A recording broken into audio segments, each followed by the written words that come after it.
here this smaller capacities, okay, 12 volt, 50 ampere an hour, okay, for the golf carts, okay. And the next one, here, this one, 12 volt and 100 ampere an hour, okay.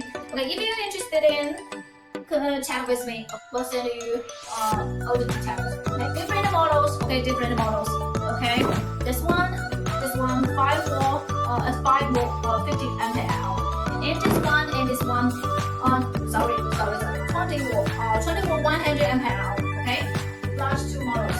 Okay, you can see here, 12 volt, 200 ampere an hour. Okay, you can see here. So all of our starters battery use smart BMS. You can download app from Apple Store or Android system. Okay. So later, I'm gonna show you how to use the app. Okay, how to use the app.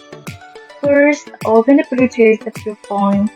Log in app. Click the scanning button and choose battery code to enter home interface. This is the last percentage of capacity. Here is the real-time current of the battery, which can only be displayed during discharge. Here are the remaining capacity, wattage, and water difference.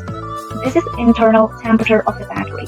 To view the status of the battery by clicking the bottom button of the onboard. Our batteries are 4 strings, with each cell voltage displayed, and the charging and discharging switch turned on. Check BMS information by clicking the bottom button of the phone.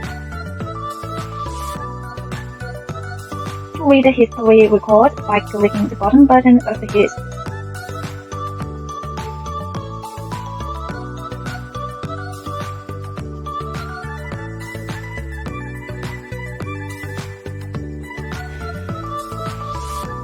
To begin, we will connect the starter battery to a car and start a car for the first time.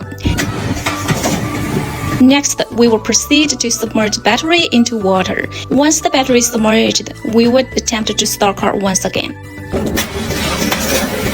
If the car starts without any issue, it indicates that the battery's waterproof performance is satisfactory. Lastly, we will remove the battery from water and repeat the entire process once more. If car starts and runs smoothly, it further confirms the battery's ability to withstand water exposure with IP67 waterproof rating.